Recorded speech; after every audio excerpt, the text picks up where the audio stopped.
नमस्कार, बहुत स्वागत है आपका। आप देख रहे हैं आज की ताजा खबर। मैं हूं आपके साथ ऋतु ज्ञानवानी। सबसे पहले बात एमपी के कांग्रेस के उम्मीदवारों की। 12 कांग्रेस उम्मीदवारों पर मुहर लग चुकी है और सूत्रों के हवाले से जानकारी मिल रही है कि आज लिस्ट जारी हो सकती है। न्यूज 18 के पास संभावित उम्मीदवारों की लिस्ट भी है और आज जारी लिस्ट होने के पूरे चांसेस हैं। कल सीईसी की बैठक हुई और उसमें सहमति बन गई। कहा जा रहा है कि आज जो है नाम सामने आ जाएंगे, लिस्ट जो है कांग्रेस जारी कर देगी।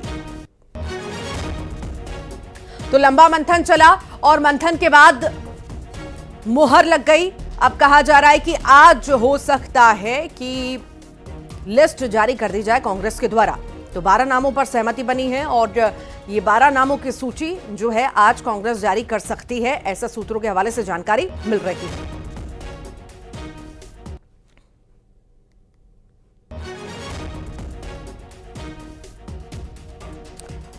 तो नाम फाइनल हो चुके हैं, ऐलान होना बाकी है और ऐलान आज हो सकता है। और संभावित उम्मीदवारों की लिस्ट भी न्यूज 18 लगातार दिखाता आ रहा है कि आखिर कौन कौन चुनावी मैदान में होगा, किसे किसे उम्मीदवार जो है कांग्रेस बना सकती है। हमने संभावित उम्मीदवारों का जिक्र किया था, आपको लिस्ट भी दिखाई थी।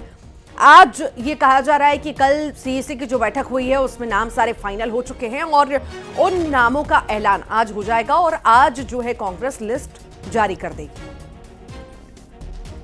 12 कांग्रेस उम्मीदवारों पर मुहर लग चुकी है और पहली लिस्ट जारी हो जाएगी। चूंकि सहमति सीईसी की बैठक में बन चुकी है, मुहर नामों पर लग चुकी है और अब बस ऐलान होना बाकी है।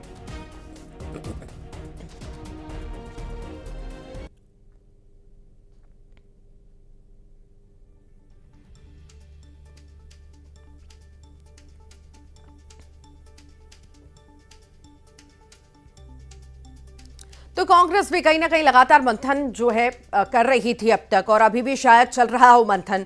चूंकि इतना आसान नहीं होगा लोकसभा चुनाव, विधानसभा के जिस तरह के नतीजे कांग्रेस के लिए भारी पड़े, उस तरह से अगर इस बार भी सोच समझ करके मैदान में अगर नहीं उतारा गया किसी को, तो यहां पर भी बड़ा नुकसान कांग्रेस को झेलना पड़ सकता है। इसलिए लगातार लंबे वक्त तक मंथन कांग्रेस में चला और शायद अभी भी चल रहा है, जिसके बाद अब लिस्ट जारी होने के पूरे कयास लगाए जा रहे हैं। ये दोनों तरफ आप तस्वीर देखिए, जो संभावित उम्मीदवार हैं उनका जिक्र हम कर रहे हैं, उनके नाम फ्लैश हो रहे हैं टीवी स्क्रीन पर।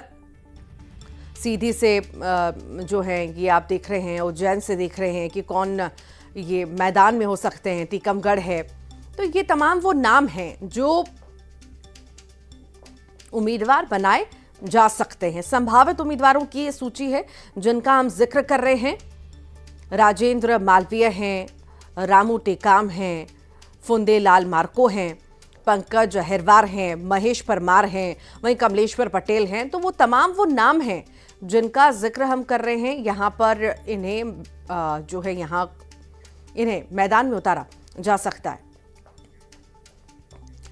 ज्यादा जानकारी के लिए सहयोगी वासु चौरे हमारे साथ जुड़ गए हैं, उनसे जानकारी लेंगे। वासु, लगातार लंबा मंथन जो है कांग्रेस में चला और अब कहा जा रहा है कि 12 नामों पर तो सहमति बन गई है, मुहर लग चुकी है, बस ऐलान होना बाकी है। कितनी मुश्किल हुई होगी इन नामों का सिलेक्शन करने में और क्या लगता है कब तक सूची जारी हो सकती है? वासु।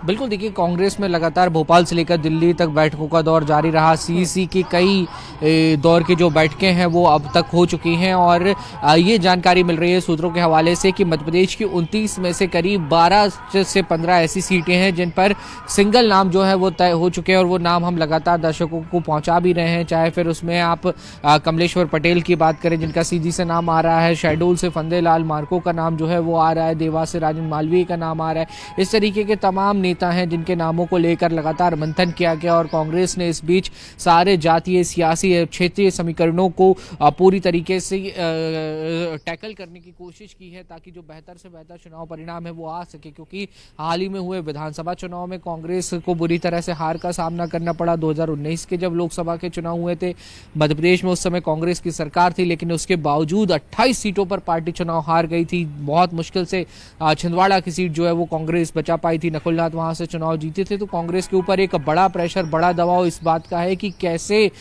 इस जो ग्राफ है लगातार जो कांग्रेस का नीचे जाता हुआ मध्य प्रदेश में दिखाई दे रहा है, उसको कैसे फिर से रीडेवलप कर सकते हैं, कैसे उसको ऊपर ला सकते हैं, कैसे ज्यादा से ज्यादा सीटें जीत सकते हैं। इसको लेकर कांग्रेस का जो फोकस है वो फिलहाल नजर आ रहा है और यही वजह है कि कांग्रेस की सूची आने में थोड़ी सी देर भी हुई। लेकिन इस सब के बीच बड़ी बात और बड़ी समस्या का सबब कांग्रेस के लिए ये भी है कि एक तरफ तो सूची को लेकर लगातार मंथन जारी है, मंथन जो है वो चल रहा है, तो दूसरी तरफ जो है लगातार नेताओं का जो दल बदल का जो दौर है वो भी कांग्रेस के लिए एक मुसीबत का सबब बना हुआ है। तो कांग्रेस कहीं ना कहीं ये भी चाहती है कि जो जिन लोगों को वो चुनावी मैदान में उतारे वो कहीं पार्टी ना छोड़े या फिर उनके जो करीबी जो नेता हैं वो पार्टी का दामन ना छोड़कर जाएं, ताकि एक नेगेटिव मैसेज, एक नेगेटिव इम्पैक्ट कहीं पार्टी की ओर से या फिर प्रत्याशी दावेदारों की ओर से ना जाए। तो ये कांग्रेस के लिए एक कहीं ना कहीं एक बड़ा जो एक परेशानी है वो मध्य प्रदेश में इस वक्त नजर आ रही है। हालांकि देखना होगा कि कांग्रेस ने ये तमाम जो जातीय क्षेत्रीय सियासी समीकरण साधने की कोशिश की है और जो नाम फिलहाल सामने आ रहे हैं उनका इम्पैक्ट जमीनी स्तर पर कितना होगा। जी ठीक ठीक ठीक वासु, आप लगातार बने रहिए, फिर आपके पास लौटेंगे। पहले जानकारी दर्शकों को दे दें कि बीजेपी की भी आज जो है दूसरी सूची आ सकती है। एमपी की 5 सीटों पर मंथन लगातार हुआ और इंदौर, उज्जैन, धार, बालाघाट, छिंदवाड़ा पर चर्चा हुई है और अब ऐसे कयास लगाए जा रहे हैं कि नामों पर मुहर लग चुकी है। छिंदवाड़ा में कमलनाथ को घेरने के लिए मजबूत उम्मीदवार की तलाश में जो है बीजेपी लगातार है और कहीं ना कहीं लगभग ऐसा माना जा रहा है कि वो शायद कैंडिडेट की तलाश कर ली है बीजेपी ने और फाइनल कर लिया है। यह भी हो सकता है कि अभी भी मंथन चल रहा हो कि नकुलनाथ के सामने आखिर किसे, कौन सा मजबूत कैंडिडेट हो सकता है जिसे उतारा जाए, जो फतह करके छिंदवाड़ा को आए। इस पर लगातार बीजेपी फोकस कर रही है। हालांकि ऐसा माना जा रहा है कि अब तक तो फाइनल नाम हो चुके होंगे और जल्द ही आज या कल में ये जो दूसरी सूची है बीजेपी की ये जारी हो जाए। सहयोगी वासु चौरे हमारे साथ लगातार जुड़े हुए हैं, उनसे जानकारी लेते हैं। वासु, दूसरी सूची ये भी कयास है कि आजकल में आ सकती है और चूंकि बड़े बड़े शहर हैं, गढ़ है जिन पे आना है, नाम आना है, वहीं छिंदवाड़ा का जिक्र करें तो वो कांग्रेस का गढ़ है, कहीं ना कहीं वहां पर बड़ी मुश्किल बीजेपी को हो रही है नाम तय करने में। देखिए, बीजेपी ने बड़ा लक्ष्य रखा है। मध्य प्रदेश में बीजेपी क्लीन स्वीप करना चाहती है, 29 में से 29 सीटें जीतना चाहती है। पिछली बार चुनाव में एक सीट छिंदवाड़ा की छूट गई थी, तो बिल्कुल ठीक कहा आपने, छिंदवाड़ा बीजेपी के लिए हमेशा से एक चुनौती रहा है और वहां पर बीजेपी एक मजबूत दावेदार, मजबूत उम्मीदवार की लगातार तलाश कर रही है, मंथन कर रही है बीजेपी। और बंटी साहू एक संभावित नाम जो है वहां से बीजेपी के सामने आ रहे हैं। इसके अलावा कुछ और नाम है जिनको लेकर चर्चा हो रही है। वहीं महाकौशल की दूसरी सीट जो बची हुई है जहां पर टिकट डिक्लेयर नहीं हुआ है, बालाघाट को लेकर भी लगातार चर्चाएं चल रही हैं। वहां से किसी महिला चेहरे को उतारने की जो बात है वो लगातार सामने आ रही है। उसके अलावा 3 सीटें जो अभी तक बीजेपी डिक्लेयर नहीं कर पाई है एमपी में, वो मध्य प्रदेश के मालवा क्षेत्र से आती है। मालवा को बीजेपी का गढ़ कहा जाता है और अगर आप 23 के विधानसभा चुनाव को देखें तो वहां पर बीजेपी का शानदार प्रदर्शन रहा था। तो इसी प्रदर्शन को लोकसभा चुनाव में बीजेपी दोहराने के लिए जो है वो पूरी तरह से प्रयासरत है। आप इंदौर की बात करें तो देश की स्वच्छतम शहर है इंदौर, मध्य प्रदेश की आर्थिक राजधानी भी है और यहाँ पर बीजेपी ने लगातार चाहे लोकसभा के चुनाव हो, विधानसभा के चुनाव हो, नगरीय निकाय के चुनाव हो, अच्छा प्रदर्शन किया है। उज्जैन खासी चर्चित सीट रहती है क्योंकि बाबा महाकाल की नगरी है, वहां पर भी बीजेपी एक दमदार उम्मीदवार को तलाश रही है। धार सीट के लिए भी लगातार मंथन का दौर जारी है, लेकिन अब बहुत ज्यादा मुझे नहीं लगता कि इंतजार करना होगा। जल्द ही इन 5 सीटों पर भी जो बीजेपी के कैंडिडेट हैं वो फाइनल हो जाएंगे क्योंकि अब किसी भी वक्त जो है आचार संहिता लागू हो सकती है, चुनाव डिक्लेयर हो सकते हैं और जो लोकसभा क्षेत्र है मध्य प्रदेश में अमूमन वो बहुत बड़े हैं, 8-8, 9-9 विधानसभाओं को मिलाकर एक लोकसभा क्षेत्र बनता है। तो ऐसे में जो कैंडिडेट है उसके पास पर्याप्त समय भी होना चाहिए कि वो लोगों तक पहुंचे और अपनी बात को रख सके और ताकि उसके पक्ष में चुनावी परिणाम आए। तो जल्द ही जो सीट्स हैं वो डिक्लेयर कर दी जाएगी और उसके बाद पूरी तरीके से जो दोनों ही दल के जो उम्मीदवार हैं वो मैदान में उतरेंगे और जनता के बीच पहुंचेंगे। ठीक, बहुत शुक्रिया वासु जानकारी को साझा करने के लिए। और पीएम मोदी लोकार्पण और शिलान्यास करने वाला है। बता दें आपको 85,000 करोड़ की रेल परियोजनाएं, एमपी को बड़ी परियोजनाओं की सौगात मिलने जा रही है।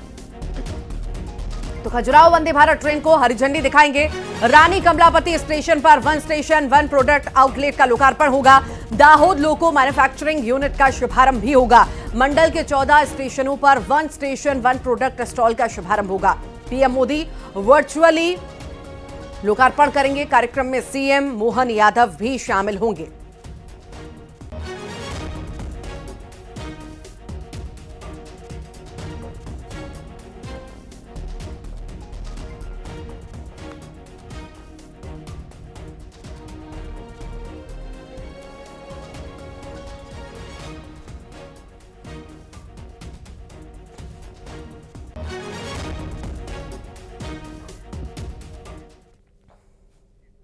और अब बात एक बड़े फैसले की। धार के भोजशाला पर हाईकोर्ट की इंदौर बेंच ने बड़ा फैसला सुनाया। हाईकोर्ट ने ज्ञानवापी की तरह धार के भोजशाला का एएसआई सर्वे कराने का आदेश दिया है। हिंदू पक्ष के वकील की अपील को स्वीकार करते हुए कोर्ट ने सर्वे का आदेश दे दिया है। उधर फैसले से नाराज मुस्लिम पक्ष सुप्रीम कोर्ट में अपील करने की बात कर रहा है।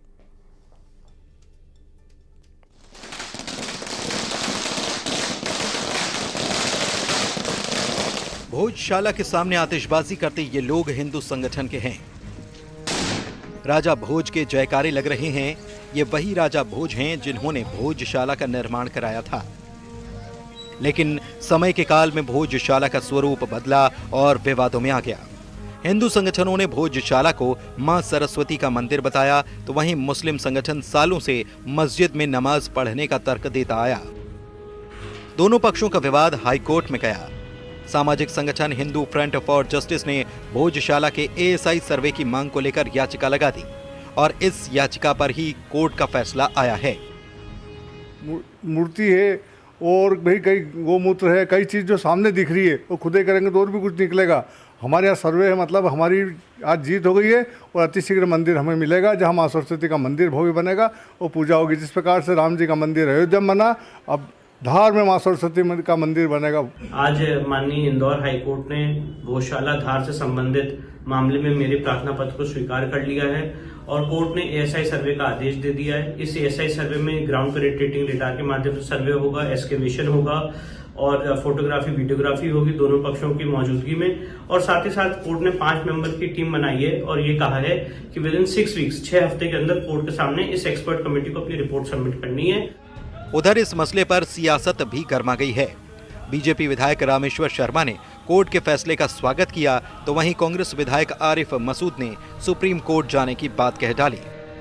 ये प्रक्रिया अपनाई जा रही है, हम इसका स्वागत करते हैं, इसमें हमें भी कोई आपत्ति नहीं है, क्योंकि दावा हमारा भी मजबूत है। हम लोग भी दावा उस पर करते हैं कि भोजशाला राजा भोज के द्वारा माँ सरस्वती का मंदिर है। लेकिन फिर भी चूंकि अब न्यायालय में ये मामला चला गया है, तो न्यायालय हम उम्मीद करते हैं कि तथ्य और सर्वे के आधार पर सारा निर्णय होगा। अब ये निर्णय हाईकोर्ट ने दिया है, इसको सुप्रीम कोर्ट में हम लोग चुनौती देंगे कि एएसआई की आवश्यकता नहीं है, क्योंकि मजबूत दस्तावेज मस्जिद कमाल मौला धार के मौजूद है और वह दस्तावेज हाईकोर्ट में पेश किए जा चुके हैं पहले भी, और अभी भी न्यायालय चाहेगा तो वो मजबूत दस्तावेज हैं सब भेज दिए जाएंगे।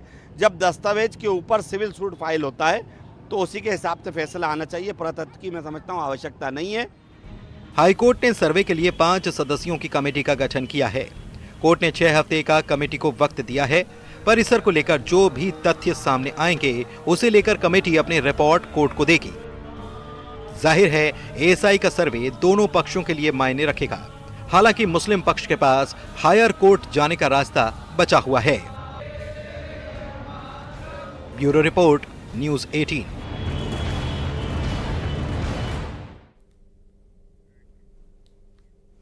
चलिए आपको हाईकोर्ट का आदेश बताते हैं। आखिर हाईकोर्ट ने अपने आदेश में क्या कुछ कहा है, इस बारे में आपको जानकारी देते हैं। ज्ञानवापी के बाद अब भोजशाला का एएसआई सर्वे होगा।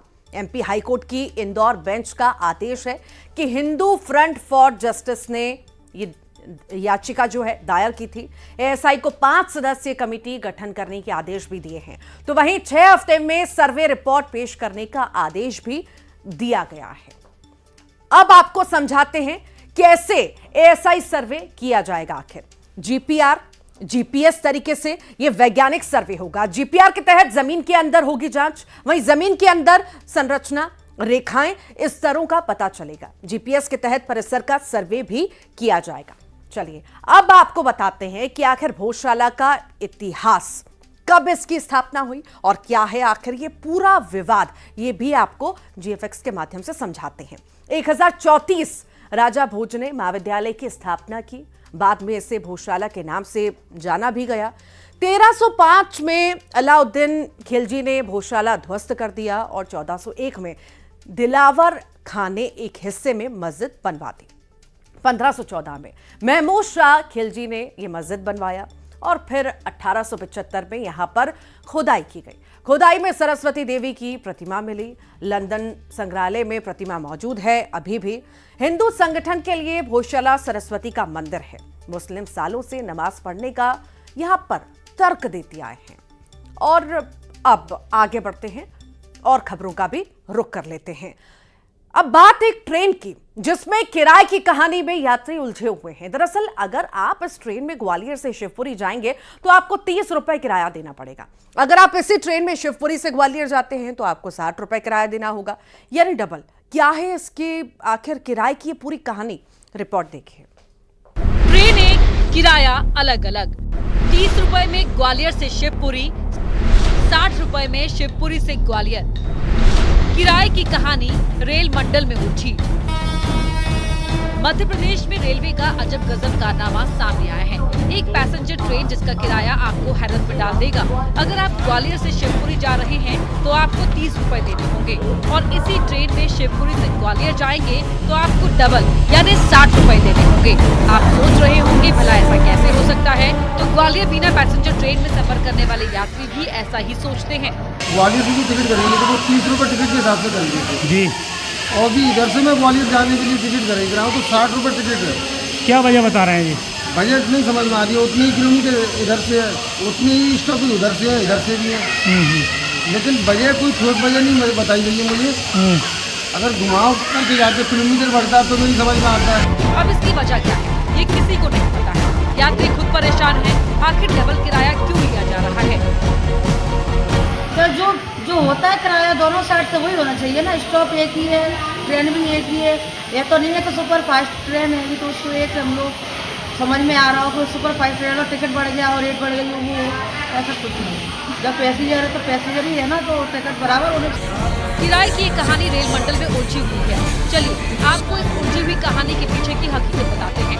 दरअसल झांसी रेल मंडल में आता है ग्वालियर। इस रेल मंडल में ये ट्रेन पैसेंजर है, इसीलिए साधारण किराया लिया जाता है। शिवपुरी भोपाल रेल मंडल में आता है। भोपाल रेल मंडल में ये ट्रेन स्पेशल, ऐसे में स्पेशल ट्रेन का किराया लिया जाता है। बिना ग्वालियर ट्रेन में किराए की कहानी रेल मंडल के बीच उलझी हुई है। इसके कारण यात्रियों को डबल किराया देना पड़ता है। सर हमें अभी कोई ऐसा लिखित में ऑर्डर नहीं मिला है कि हम इसका किराया 30 रुपये करें, क्योंकि ये स्पेशल गाड़ी 0183 के नाम से चल रही है। तो इसमें दोनों तरफ में किराए का अंतर है जिस आप लोगों को कब से जानकारी नहीं है इस तरह का? नहीं, ये तो जानकारी है, वहाँ से 30 में दे रहे हैं। हाँ। हमने अपने कमर्शियल कंट्रोल से बात की, वो कह रहे हैं हम ऑर्डर निकाल देंगे, आप लोग बांट लेंगे। शिवपुरी रेलवे प्रबंधन को किराया कब लेने के लिए आदेश का इंतजार है। जब तक आदेश नहीं आता है तब तक यात्रियों को डबल किराया ही देना पड़ेगा। Bureau report.